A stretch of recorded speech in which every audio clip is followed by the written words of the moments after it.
Welcome back. We head to South Africa now, where the country experienced a steep rise in COVID-19 infections from late November. New cases have since fallen, and just as Africa's Centers for Disease Control and Prevention advised, we see South Africa not imposing lockdown, and that has earned them applause from them. Well, we have a correspondent there, Brian Pugeni, joining us to tell us what the situation is at the moment, and of course some other developing stories during the week. Hello, Brian. Good afternoon.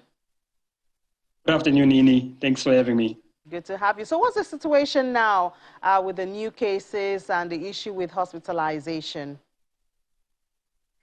Well, the numbers have been fluctuating over the past month since the discovery of the Omicron variant in South Africa. We saw numbers surging in November, beginning of December. But we did see a significant drop, funny enough, in December, where people want to go out and celebrate. So the numbers were really dropping, playing around the 3,000, 2,000 mark, which we hadn't seen in a few months. As of the beginning of the year, the numbers have been fluctuating as well. We saw this week numbers playing around 4,000, but yesterday we did see a jump, and the numbers were around 9,860, which is cause for concern for the health department. But they're saying at the moment they have everything under control. Hospitalization is not as much as they thought it would be over the December period. We've seen 28 million people vaccinated, which is a good sign according to the health department. And what's the Africa CDC has applauded South Africa government for not imposing, severe lockdown, because they say they don't think that's a solution now. But tell us about the level of consciousness by individuals about, at least practicing the safety precautions, and if there's any information from the government to curb the spread or, anything like that. Well, with government, the main aim is still to push the vaccination. Vaccination drive is still going forward. That is what they're saying will be the one thing which will curb the infections, the rise in infections. Like you're saying that there's been no lockdowns. Actually, we saw just on the 30th of December, cabinet announcing that curfew will be lifted. There's no more curfew in the country, which got people excited going to December, crossing over to the 1st of January. Adherence has been, it's really neither here nor there. People, of course, in public will wear masks, but in certain areas we're seeing people not wearing their masks, not adhering to some of the protocols. But it's still a crime not to be in public and not wear your mask. But government is still trying to encourage people not to do anything silly going into a new year, hoping that they can curb the number of infections and make sure that we have a better year than 2020 and 2021, where we had different various lockdown restrictions.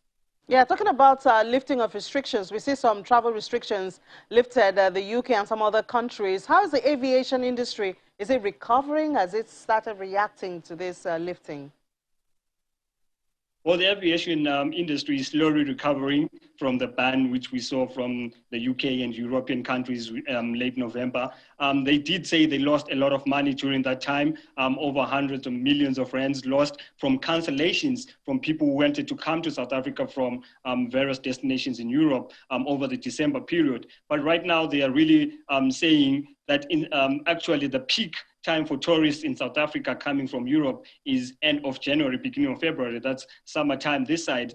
So that's when they're saying they are hoping to see a lot of tourists coming into the country. Being in the streets of Cape Town in December, your taxi drivers were really crying foul, saying that it's really slow, it's quiet, no international travelers. But the aviation industry has been being held by local travel. We're seeing people traveling locally from Johannesburg to Durban to Cape Town. So that's what they've been holding on to. But hopefully by end of January, going into February, tourists will start trickling in. Well, at least that's one good news. Another good news is that, you guys started the year with a decrease in your fuel prices. Has it affected the cost of items, transportation? Well, it's one of the most amazing news we've had in the country in a very long time, especially for motorists. We saw last year, it was a different story. In January, we started off with an increase, and December we ended with an increase. Fuel rose by over 30% last year. So, but this year already is kicking off with a 71 cents decrease, taking the fuel price back again to the below 20 rand mark, which a lot of people are saying it's welcome news. We're waiting to see at the end of the month how many of the prices of goods and services will drop, since most economic activity hasn't started. Most people are starting work next week, Monday. So as of next week, things are getting back to normal. People coming back to good news of fuel going down. We might see a lot of cars on the streets. Yeah, well, we'll certainly follow up on that story and see, because I know if it was an increase, we would have seen a whole lot of increase in cost of items. Thank you so much, Brian, and have a great weekend. Same to you, Ini. Thank you.